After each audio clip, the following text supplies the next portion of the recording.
Hey everybody, welcome to a special edition of VeVe Comic Talk. It's Monday, October 3rd, and reason why I'm making this video is because the markets have been really crazy over the weekend, and also there's a lot of talk about the Metaverse and VeveVerse, and I wanted to give some of my thoughts on the Metaverse issue. So let's get right to the spreadsheet. The market has took a big turn down after a bounce on Sunday, where we have 36 up, 80 down, 35 even. The averages have moved to lows where we have 40 up, 111 down. The collectibles are not faring much better, where we have 24 up, 35 down, 7 even. Vader's broken back below 900. We're going to take a quick look at Vader in just a bit. I posted a number of sells that I made on Sunday, and a lot of my stuff sold. And I made a pretty nice profit on all of them. A lot of them are pretty quick flips. And there was a real brief move up on Sunday, and the market turned negative just a little while ago. Let's take a look at two key issues here, which is Vader. Vader is at a critical level right now. It is trading below the support line. So if this support does not hold, that does not bode well for Vader and also the market in general. Marvel Comics 1 is a little bit better. You know, the support is way down here at 40. So this descending triangle has a lot more to go before it totally bases out. Any break of 40 would be pretty disastrous. We could draw a support line here, which would mean that support is broken. Now, when you put it into perspective, OMI is trading pretty much the same way. So this is just the state of the market. Hopefully we see some consolidation here and support form. Let's look at the VeVe X Tracker. This is incredibly interesting. Again, the unique transfers is really low at under 7,000. The buyers are at 2.3 and the sellers are 2.6, so the bias is on the sell side. But take a look at this. The active traders doing the drop days. Okay. So look at the drop participation. So for Ultraman drop, there were 3,719 unique buyers, but 5,615 tokens minted. Not a lot. Look at the Star Wars vehicles here. There are only 2,480 unique buyers. That's worrisome to me. So the market is pretty much right at critical levels of support. It's going to be important to pay attention here to where things move. You know, I did some buys, which I posted on Twitter. I'm not going to go over them now because they're really small. But I wanted to go to the topic of the Metaverse. So I'm not going to run the slideshow. I'm just going to go slide by slide because it's easier to screen record it. So sorry for the borders on the left and the right. So I wanted to talk about VeVe and the Metaverse and give you some of my thoughts on it, and hopefully it'll clear up some of the misconceptions that are out there. So let's talk about the various types of metaverses. Let's start with the Metaverse singular, and that would be things like Ready Player One and to some extent The Matrix, where there is just one metaverse. And as there is only one internet. Now, we are not even close to having this happen. This will not be really part of the discussion. if there is one metaverse, rather run by one company, Facebook has taken the name, but or a conglomerate of companies, let's say Facebook, Amazon, Microsoft, Apple, to build one metaverse. The likelihood of that happening is very low in the near future. They would become incredibly powerful. The governments around the world would react negatively to that, and there are also incredible technical issues. So we won't consider the metaverse. But previously, when people started to get online, back in the day, there was things like AOL, America Online, where they had their own type of service. So let's think of the metaverse in that sense, where there are metaverses. So there were multiple companies trying to compete with AOL for a user base.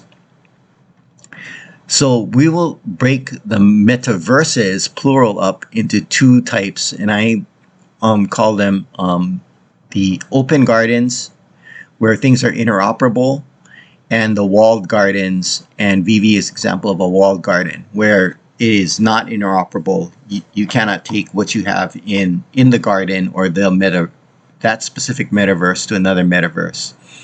These gardens are connected by the internet. So with that very simplistic description of metaverse and metaverses, let's take a look at why I think the VeveVerse will not be what you think. The number one thing is capital.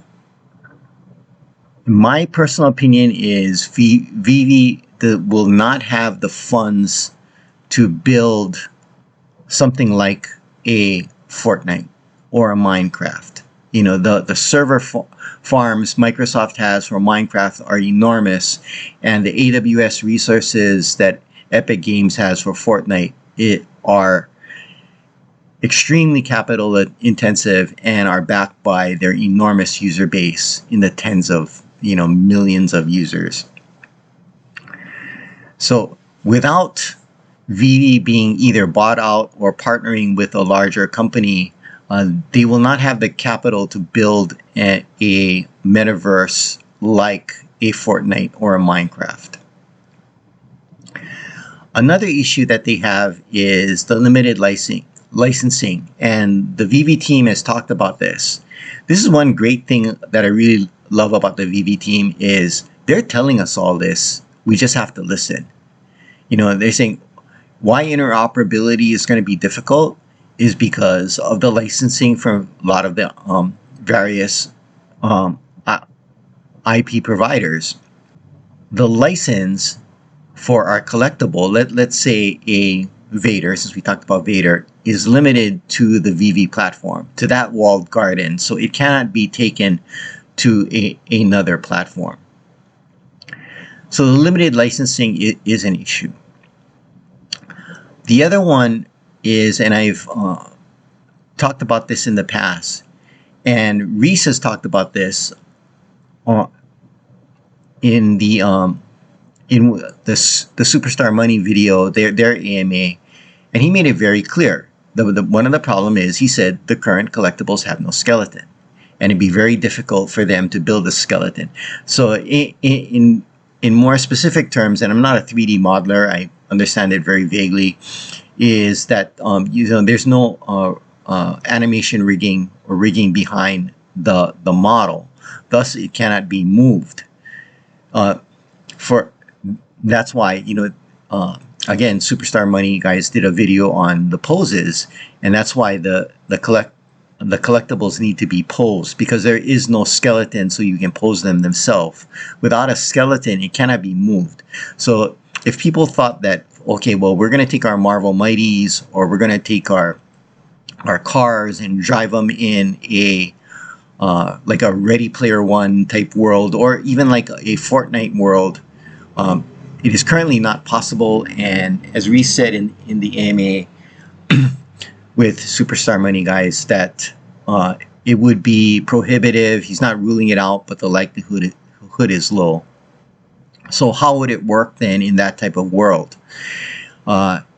He also, it could be a token for an avatar in that world, but Reese also said that is also not likely.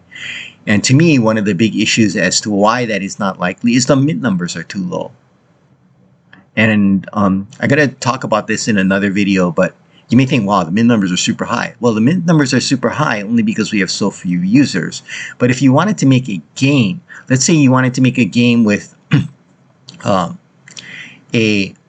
one of the Marvel Mighties, if it scales to something like a Fortnite, again, you're going to have tens of millions of users. And so if they wanted to use a Steve Rogers, what are they going to do with 30,000 mints? Even if you wanted to use them as chess pieces, can you imagine? So if we how many people would have to get to play the game? So the amount of people that could play the game would be very low. And people talk about renting and whatnot, but again, they're just too few of the collectibles to work in that fashion. And again, kudos to the VeVe team. They're telling us this. Some of the people in the community are speculating about. It's basically hopium. They're not listening to what VeVe is telling us, and they're saying, "Well, this is gonna be so great. We're gonna have this and we're gonna have that." But VeVe's telling us, well, probably not in the near future. They're not ruling it out. So this sounds like that I'm being a total fudder, that I'm really down on VeVe. But so is VeVe and the VeveVerse doomed? And I say emphatically no. It is not doomed. And this goes back to maybe some of the reasons why I am so interested in VeVe and why I continue to collect, because I am a collector. So we have to understand the mindset that founded VeVe. So what did David Yu have? He had a hobby store. And like we own a collectible trading card store, a local game store. So our mentality towards collectibles, or our vision, or our attraction to collectibles, we're not on David Yu's level, but is very similar because we come from the same background. And that is the local game store, the local hobby store. So what do these stores sell? If you think about what VeVe has initially, comics, the local hobby store. Not all local game stores sell comics, but let's say let's use the distinction of a local hobby store. They sell comics, and what they also sell? They also sell statues and art related to those comics and other types of art, fixed products.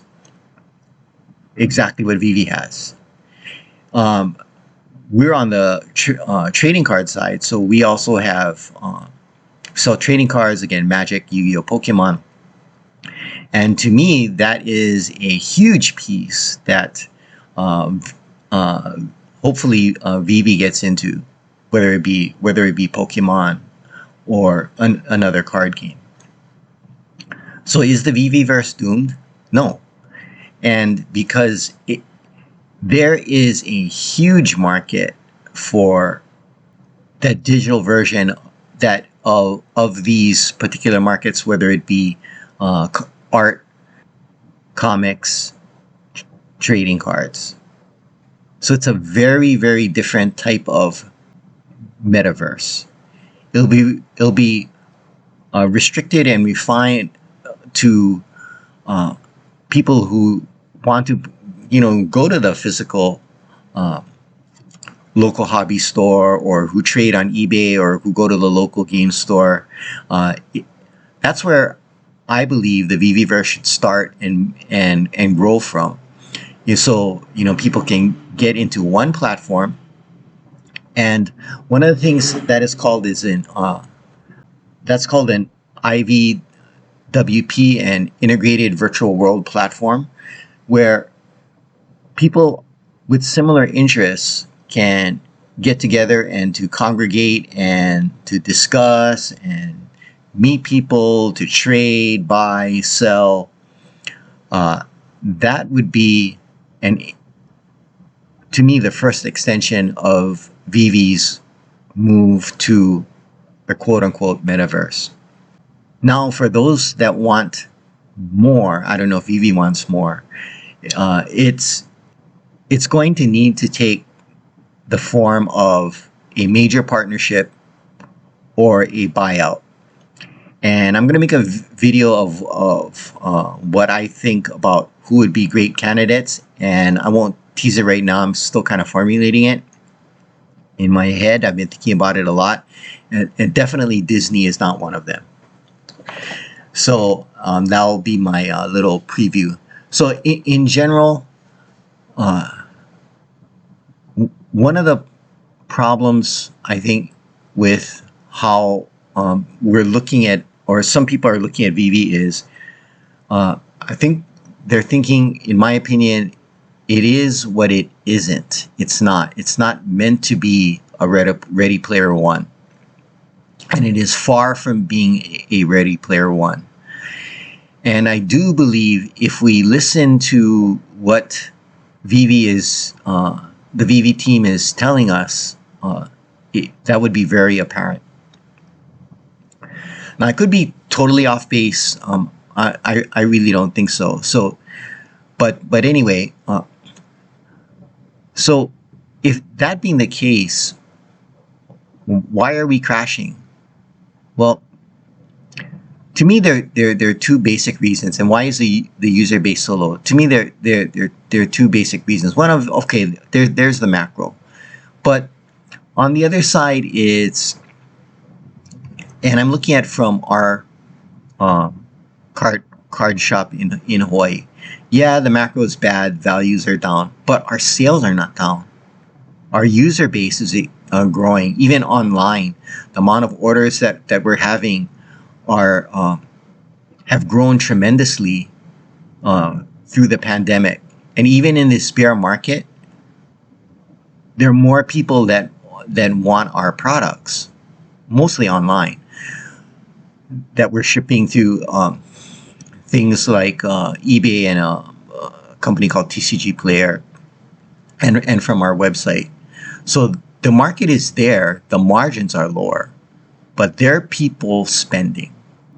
And quite frankly, the amount of orders that we have, unique orders that we have daily, is not far off of this. Maybe half of what VeVe has. So that's kind of, in one sense, that puts it into perspective. So if a local card shop in Hawaii is having probably around 1,000 or less, slightly under, depending on the day, half of the unique buyers that VeVe has, that tells you how niche this market is right here. I think this can grow tremendously if VeVe focuses on their core competency and tries to bring in more users. Do I think the collectibles are going to go to zero? That's a tough one to answer. It all depends on whether VeVe survives. If VeVe survives, it'll be an obvious no. If VeVe fails, it's an obvious yes. Do I think the market has potential? I am super bullish that the market has potential, but it's not a technology issue for VeVe right now. It's on where they are going to take the business, and in my opinion, they need a platform or a capital partner, not just more IP. Well, that's my thoughts on the market and the metaverse. And before I end, I want to show you guys this. This is Matthew Ball's book, The Metaverse, and how it will revolutionize everything. If you think I'm totally off base, you need to read this book. And this book is very new. It came out in the summer of 2022. And to me, it is probably the best book on understanding the metaverse. And for those of you that are not in the computer side, and like, I know hardly anybody watch my my video on latency. Well, not that many people watch my VeVe videos anyway. They watch my other stuff, but uh, I I was pretty right on that. And latency and the technology behind how all of this works is key for you if you're an investor.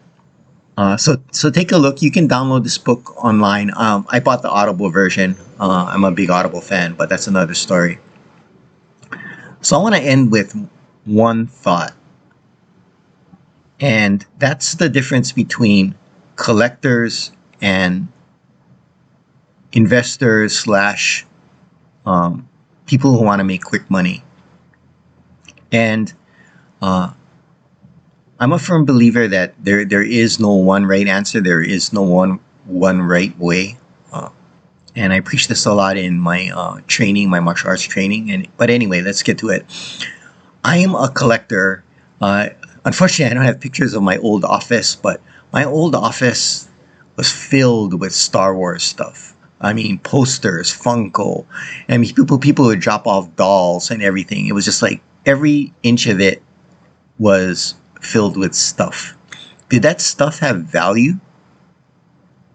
In terms of, did it 10x over retail? No.